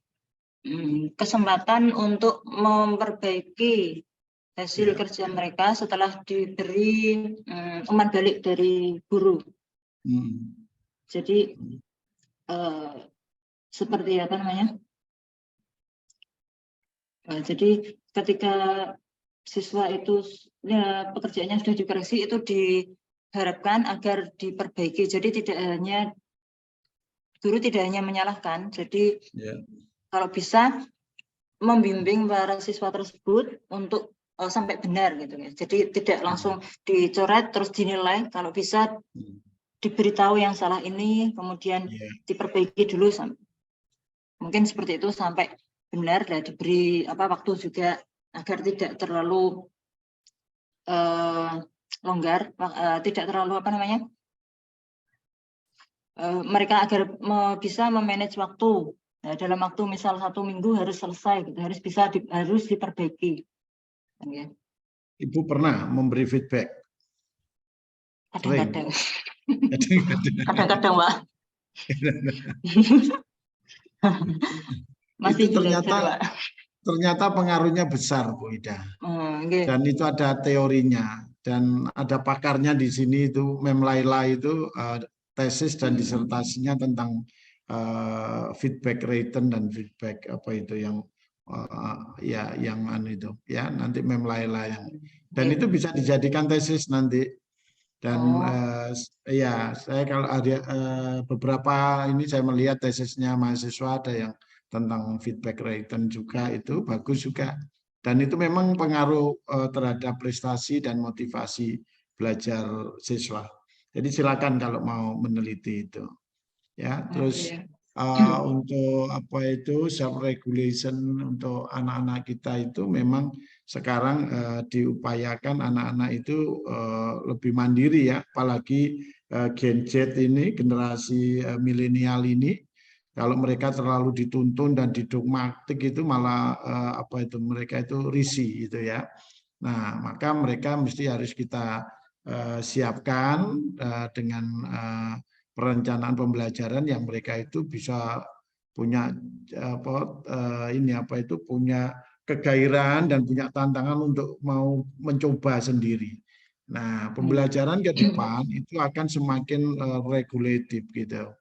Jadi dirancang, dibuatkan aplikasi gitu ya, yang mana anak itu terus akhirnya belajar sendiri, melakukan sendiri sampai pada penyelesaian tugas dan sampai mendapat nilai atau mendapat ijazah, bahkan sertifikat. Sekarang apa yang disebut dengan MOOC gitu ya, Massive Open Online Course, terus apa yang disebut dengan pakai LMS ya, Learning Management System, itu adalah aplikasi-aplikasi atau teknologi yang dipakai untuk membantu anak-anak itu nanti ke depan itu jauh lebih regulatif dalam belajar. Dengan adanya web, dengan berbasiskan web, terus software aplikasi yang sekarang banyak ini, waduh luar biasa. Sekarang ada yang namanya pengembangan dari artificial intelligence. Pernah mendengar enggak ChatGPT? Itu kan luar biasa dampak dan pengaruhnya ini. Ya, jangan sampai kita profesi guru atau pendidik ini atau dosen ini kehilangan pekerjaan dengan digantikan ChatGPT itu. GPT ya, itu yang ada ChatGPT itu mau tanya apapun atau mau bahkan bikin skripsi ya, tesis gitu ya, Anda bisa menggunakan aplikasi itu gitu. Jadi itu ketika anak-anak bisa self regulation, waduh, kita ini sebenarnya terus terang aja kita ini harus terus tadi improvement personalnya terus ya, mau mendeveloping personal developing itu karena kalau enggak kita ini kalah dengan mesin, Bu Ida. Ya, kita ini kalah dengan mesin. Terus terang aja, ayo mata pelajaran apa yang enggak ada di YouTube?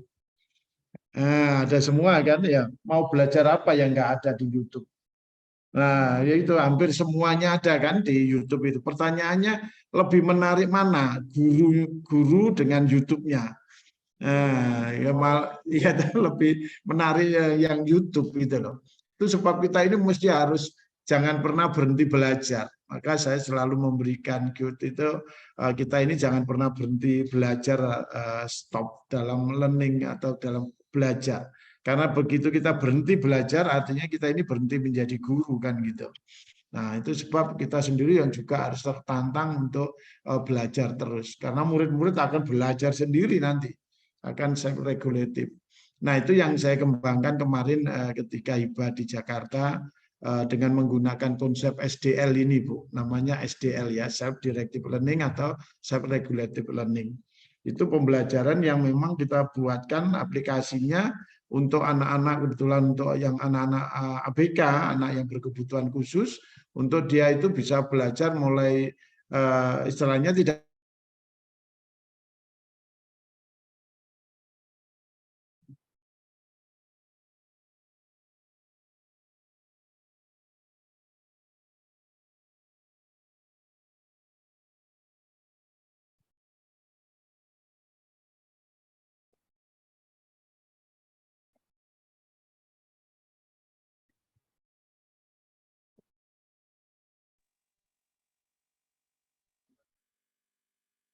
Putus, Pak.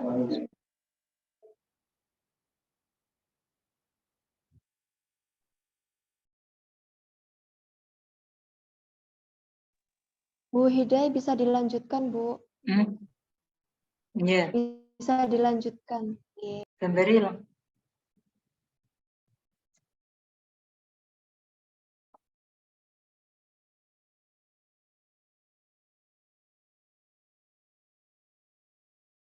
Tadi yang Pak Tri sudah. Oke, Bu, monggo dilanjutkan, Bu. Oh, iya. Berikutnya yaitu ada rubrik dari self regulation.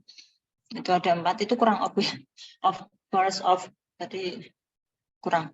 Force of regulation di mana siswa tidak memiliki waktu yang cukup untuk belajar mandiri dan juga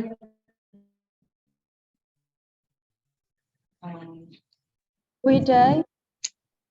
kurang. Juga tidak ya. Halo. Oh, enggak dengar. Kayak itu ada rubrik itu ya. Rubriknya ada 4 yaitu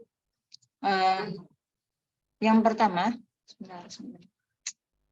Yang pertama, force of self-regulation, di mana siswa tidak memiliki waktu yang cukup untuk belajar mandiri, kemudian juga tidak memiliki tujuan belajar. Jadi mereka tidak memiliki tujuan belajar, pokoknya maksudnya yang penting naik kelas gitu. Tidak ada keinginan untuk mereka mengembangkan diri dalam belajar. Jadi pokoknya berangkat, kemudian waktunya di sekolah cukup mendengarkan, kemudian pulang gitu aja. Yang kedua, second of self-regulation, they have long term. Mereka memiliki waktu yang cukup untuk belajar, jadi bisa memaksimalkan waktunya.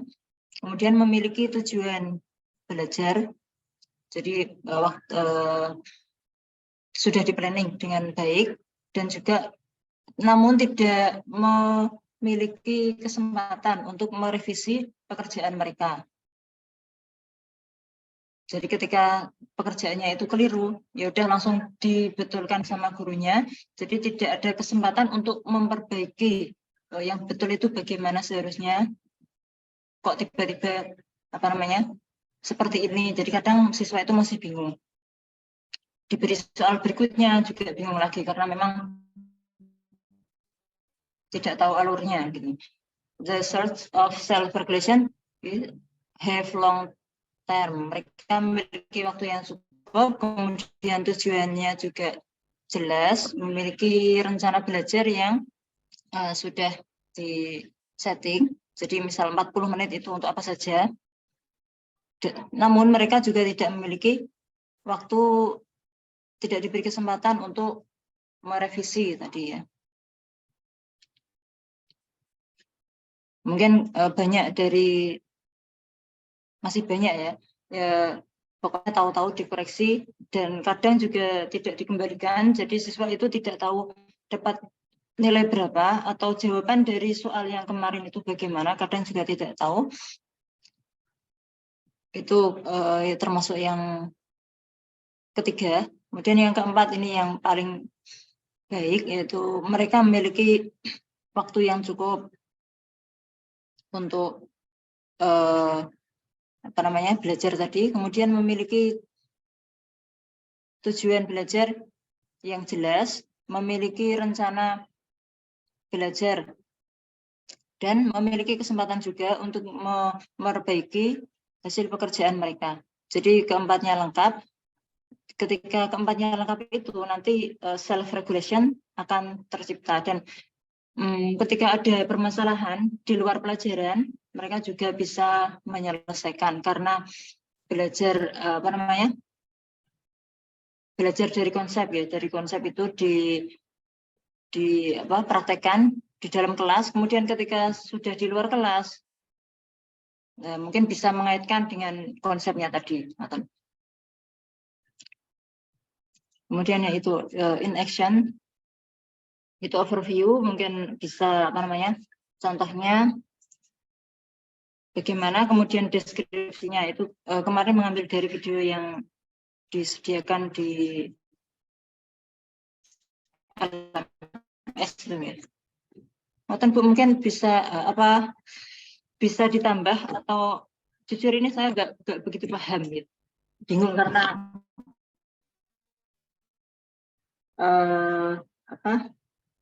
dulu kan ketinggalan, jadi mau ngomong apa itu bingung. Mohon terima kasih. Oke, sama-sama Bu. Sama-sama Bu. Oke. Langsung aja Bu Ani.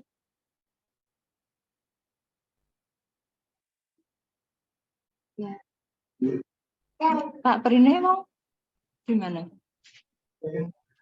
Pak Prinya. Materinya Pak Trina masih kelempar keluar. Jadi dilanjutkan langsung ke Bu Ani ya Bu.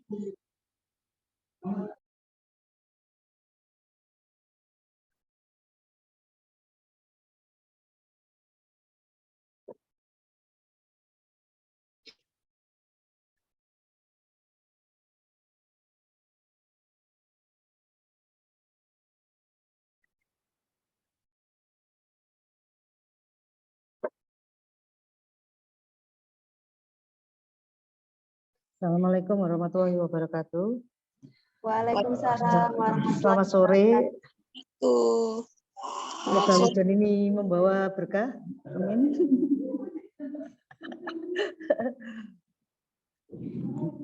Ya, untuk kesempatan kali ini, Putri.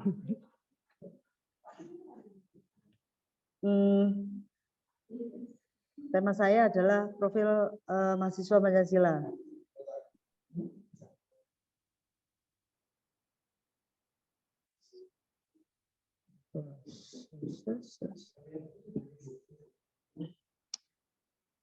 Mahasiswa Pancasila, menurut saya, mahasiswa Indonesia yang merupakan pelajar atau siswa sepanjang hayat yang memiliki kompetensi global dan berperilaku sesuai dengan nilai-nilai Pancasila.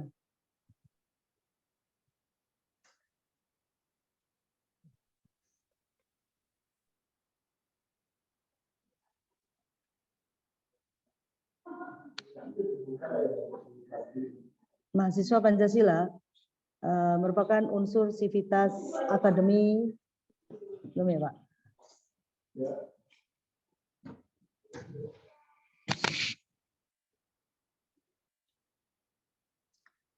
Mahasiswa Pancasila merupakan unsur halaman 2 Mas.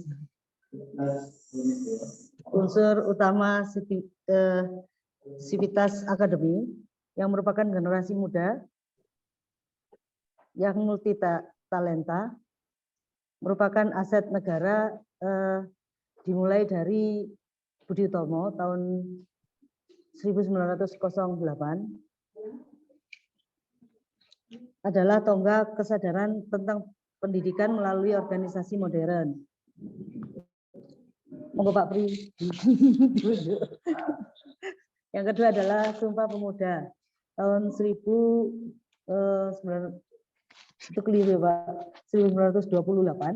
Prestasi emas pemuda Pancasila mengandung nilai cinta tanah air dan bangsa, nilai persatuan dan kesatuan, dan nilai menerima dan menghargai perbedaan. Nomor 3, ada kemerdekaan Republik Indonesia tahun 1945. Peran generasi muda, perannya memproklamirkan kemerdekaan Republik Indonesia. Yang keempat adalah peran mahasiswa tahun 1966 ketika terjadi kritik politik akibat pengaruh PKI. Tahun berikutnya, nomor 5, peran mahasiswa pada era reformasi tahun 1998, gerakan melawan rezim otoriter. Saya juga merasakan ini Pak, tahun 98, tidak ada perkuliahan karena dosen saya eksodus semua, jadi molor kuliahnya. Yang ketiga adalah Peraturan Menteri Pendidikan dan Kebudayaan tahun nomor 22 tahun 2020 tentang profil mahasiswa Pancasila. Yang pertama, beriman bertakwa kepada Tuhan Yang Maha Esa dan berakhlak mulia, pelajar Pancasila yang memahami agama.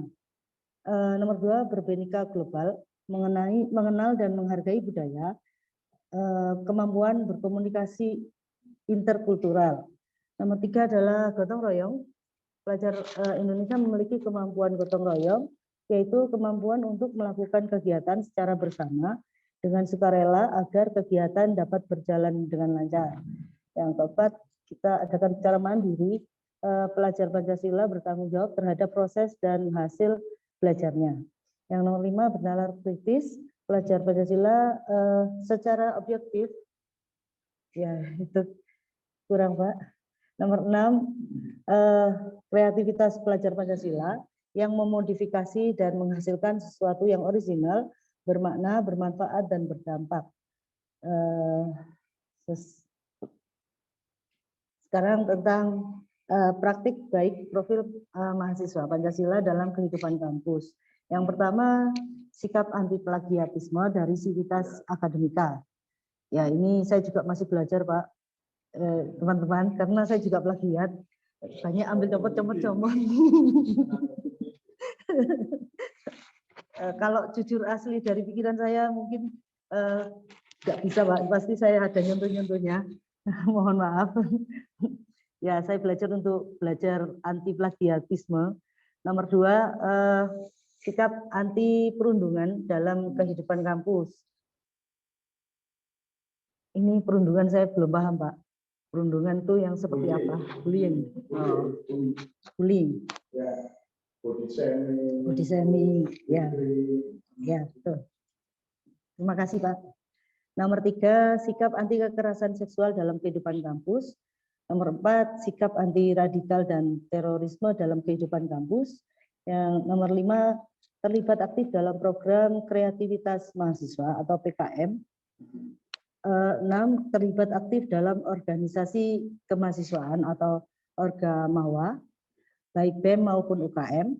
Nomor 7, terlihat aktif dalam kegiatan Merdeka Belajar MBKM seperti kampus belajar mengajar. Cuma karena saya masih 2 bulan di STKIP, saya belum tahu kegiatan BEM ataupun UKM-nya Pak. Punten, jadi belum bisa ada gambaran bagaimana di STKIP. Selanjutnya ada implementasi nilai-nilai Pancasila dalam berbagai aspek kehidupan. Yang pertama, implementasi Pancasila dalam bidang politik, mengutamakan musyawarah dan demokrasi. Nomor dua, implementasi Pancasila dalam bidang ekonomi, semangat usaha bersama yang kuat di antara pelaku-pelaku ekonomi. Nomor tiga, implementasi Pancasila dalam bidang sosial budaya. Nomor empat, implementasi Pancasila dalam kehidupan beragam, konstitusi yang diyakini Undang-Undang Dasar 1945 secara eksplisit mengatur kehidupan beragama di Indonesia. Terima kasih, Pak. Materi saya sekian. Kira-kira ada masukan, alhamdulillah. Ya.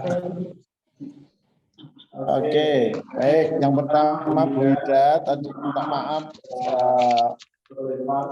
kelempar, ternyata nggak hanya di Bojonegoro ya, di sini juga bisa apa itu pulaan juga ya, harus beli.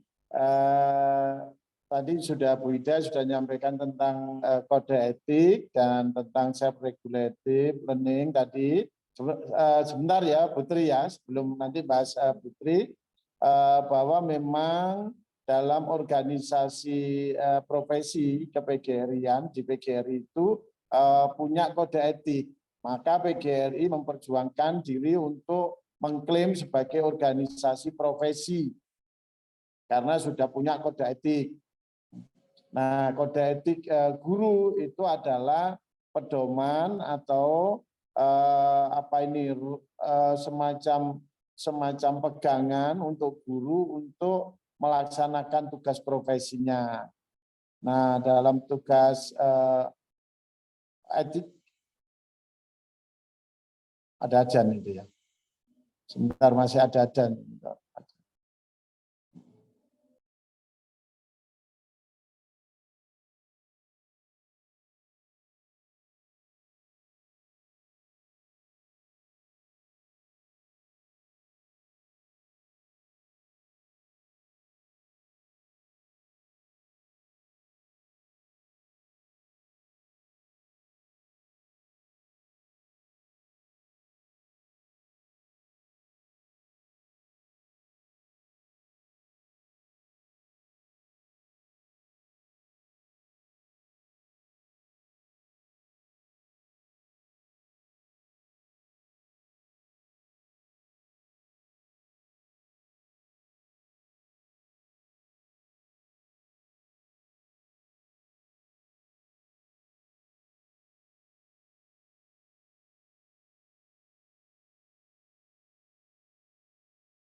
Ya, oke, baik, Bu Ida, sudah ya. Ini tadi di sini kita break dulu, ada ajian gitu. Duh, kok anu kita makan-makan itu Mbak Mada itu kelihatan makan-makan. Dimarahi Bu Nafi nanti ya. Biar aja Bu Nafi Pak, ya nggak yemi biar kita ya, seger, nggak makan nih Bu Nafi itu. biar nggak ngantuk. Ya, baik. Baik, kembali ke kode etik bahwa kita ini dalam profesi kita tugas melaksanakan tugas keprofesian kita ini punya kode etik gitu ya. Dan kode etik itu untuk magri kita supaya namanya manusia itu kan bakatnya itu kan melanggar kan gitu. Makanya kita ini dipagari dengan kode etik supaya kita ini bisa melaksanakan tugas profesi kita ini dengan baik dan bertanggung jawab gitu ya. Nah, coba kalau enggak kan ya itu tadi CBSA aja bukan cara belajar siswa aktif kan. Cabudu soyo ake kan gitu. Ya, banyak anak tambah bodoh ya kan CBSA kan gitu. Apalagi sekarang diganti dengan kurikulum merdeka, merdeka belajar gitu. Itu ada yang menerjemahkan sudah terserah anak-anak merdeka belajar itu, malah nggak diajar gitu. Ya itu kan ya. Jadi mesti ada kode etik yang menaungi kita, yang menjaga kita supaya kita ini bisa melaksanakan tugas dengan baik. Jadi artinya malpraktek itu bukan hanya terjadi pada profesi dokter. Justru kalau saya mengatakan dokter malpraktek, ya mohon maaf istilahnya akibatnya atau akhirnya itu meninggal dunia atau mati gitu ya, death gitu. Ya paling keluarga atau kita itu ya menganggapnya kan takdir gitu, ya kan. Kita menerima atau pada umumnya keluarga menerima. Tapi coba bayangkan kalau yang terjadi yang mal didik ya atau malpraktek itu adalah kita guru, yang terjadi akibatnya apa Bapak Ibu? Kalau dokter malpraktek meninggal, mati pasien ini gitu. Nah, itu pun belum ada istilahnya masyarakat yang protes atau memperkarakan secara hukum gitu. Tapi kalau guru mal didik atau mal ngajar, kira-kira akibatnya apa malah?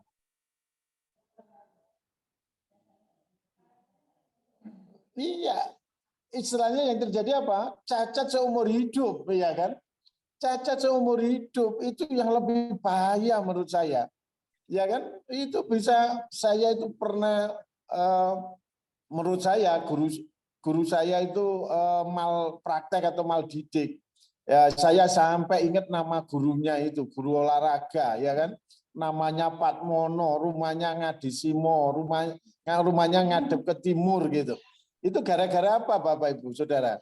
Gara-gara saya dimarahi di lapangan basket, ada cewek saya kan gitu. Waduh, itu kan bikin bikin kita itu bisa cacat mental seumur hidup. Ingat terus ketika kita ini dimarahi. Marahinya waktu itu tidak hanya sekedar menegur atau marah biasa, tapi sampai wajahnya merah, sampai waduh marah-marah gitu. Nah, itu sebab kita ini jadi guru harus bisa menguasai diri, ya kan? Boleh marah tapi jangan jadi pemarah kan gitu. Juga sebaliknya boleh sabar tapi ya jangan terlalu sabar sampai terus anak-anak atau siswanya itu ngelonjak ya, bahasa Jawanya itu. Kalau bahasa Indonesianya apa ngelonjak itu? Melunjak gitu ya, melunjak. Melunjak gitu ya. Ya, atau istilahnya menjadi-jadi atau melewati batas hubungan antara murid dengan guru, ya kan? Nah, tentu ini butuh kode etik untuk menjaga kita gitu. Nah, PGRI sudah kerjasama dengan Polri, Polda, sampai Polres, Sehingga kalau terjadi maldidik, malpraktek ya dalam pelanggaran profesi guru, tidak boleh langsung guru itu ditangkap di sekolah apalagi di kelas ya. Itu salah satu MOU PGRI dengan polisi. Artinya tidak boleh polisi itu sembarangan menangkap guru apapun kesalahannya, termasuk guru itu misalkan kena perkara pidana, nggak boleh pas di kelas ngajar gini dipanggil paksa gitu, nggak boleh. Nah, terus apalagi kalau ada kesalahan yang sifatnya profesi, tidak boleh polisi langsung menangani. Tetapi yang menangani adalah anak organisasi PGRI yang disebut dengan DKGI. Apa itu singkatan DKGI? Dewan Kehormatan Guru Indonesia. Nah, sama dengan ya di kepolisian itu, ya kan? Ada Dewan Kehormatan. Itu yang bertugas untuk menyidangkan atau mengurusi kalau ada guru melanggar kode etik. Nah, setelah itu, setelah diselesaikan dengan etika, dengan DKGI, baru nanti akan diselesaikan pidananya dengan kepolisian. Jadi itu ya yang harus kita perhatikan, kode etik itu adalah untuk menjaga kita supaya dalam melaksanakan tugas profesi itu dengan baik dan benar. Nah, sekarang yang Bu Tri, tentang apa tadi Bu Tri? Profil pelajar Pancasila. Ini yang menjadi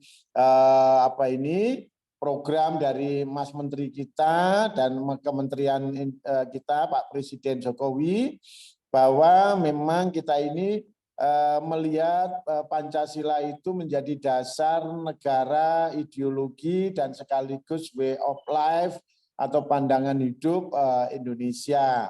Maka jangan sampai kita ini tergerus oleh baik pengaruh Eropa Barat maupun pengaruh negara lain, termasuk budaya Timur Tengah gitu ya. Kita enggak kadangkala kita ini mayoritas Islam, tapi kadangkala budaya Timur Tengah yang masuk ke Indonesia.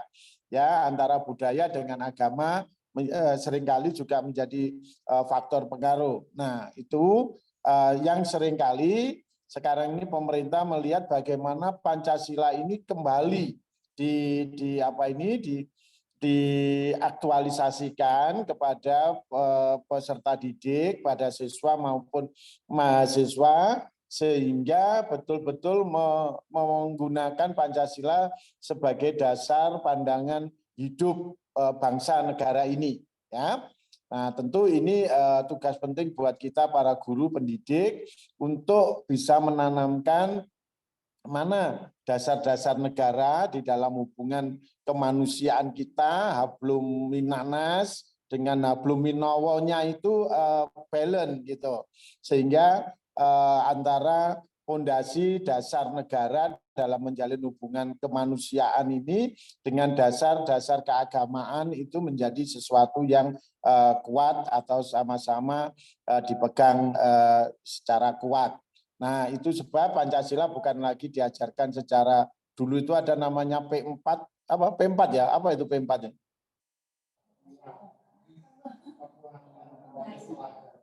Bukan, yang dulu itu.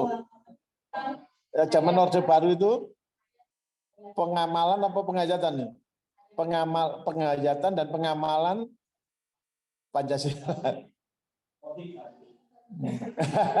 Pedoman, ya. Pedoman, pengamalan Pancasila, ya. penghayatan dan pengamalan Pancasila. Gitu ya. Lebih doktrin. Nah, sekarang ini lebih ke praktik. Itu sebab tadi Bu Nafi sudah nyampaikan ada P5. Apa singkatannya sekarang P5? Kemarin P4 kurang, sekarang jadi P5. P5-nya adalah proyek penguatan pelajar, profil pelajar Pancasila. Nah, makanya namanya sekarang itu penguatan gitu ya. Nah, itu tentu akan menjadi tugas kita sebagai seorang pendidik untuk 6 dimensi ya itu ya. dalam penguatan profil pelajar atau mahasiswa Pancasila. Nah, salah satunya bagaimana kita menerapkan etika di dalam akademik ilmiah kita, yaitu dalam hal tadi diberikan contoh untuk plagiasi atau plagiarisme dalam praktek akademik. Tapi tadi diakui oleh Putri, ya memang itu semua belajar. Nggak ada kita langsung tiba-tiba hebat gitu ya, semuanya lewat proses, lewat belajar. Itu sebab setiap tugas saya berharap dicek plagiarisme gitu ya. Meskipun akhirnya ada yang jualan yang laris juga gitu ya. Tapi kan simbiosis itu ya kan. Menerapkan ya, itu kolaboratif juga ya, kolaborasi simbiosis juga ya. Nah, tentu kita semua nanti belajar ya, nanti di sekolah kita di siswa SMA juga gitu kita ajarkan anak-anak juga, ayo coba dicek plagiarismenya kan gitu ya. Nah, itu menolong untuk kita belajar untuk budaya akademik kita. Saya pikir itu para mahasiswa sekalian, sekarang kita sudah jam 3 lebih ya. Kita break, kita istirahat, kita akhiri pertemuan kita. Minggu depan masih ada yang belum presentasi? Pak Charles? Halo Pak Charles, minggu depan apakah siap? Oke, siap, ready next week. Oke. Kemarin masih sangat banyak masalah yang harus Ya, diselesaikan, so I'm so sorry. Pak Charles, Anyway. gitu ya. Kita akan ketemu minggu depan. Kita akhiri pertemuan kita hari ini dengan tetap semangat, gitu ya, tetap membara untuk kita melaksanakan tugas profesi kita dan dalam kita belajar, dan terus kita jangan rendah diri, Bu Ida ya. Rendah hati boleh, tapi jangan rendah diri ya. Kita semua sama, baik yang di sekolah, di madrasah, di Kemenak maupun Kemendikbudristek, itu semuanya sama. Ya, Ya, kita semua yang harus aktif. Kita harus tetap semangat, jangan pernah berhenti belajar, jangan pernah berhenti bertanya, supaya kita terus mengembangkan keprofesionalan kita. Terima kasih. Sendirian tanpa kekasih, cukup sekian dan terima kasih. Assalamualaikum warahmatullahi wabarakatuh. Assalamualaikum. Waalaikumsalam warahmatullahi wabarakatuh.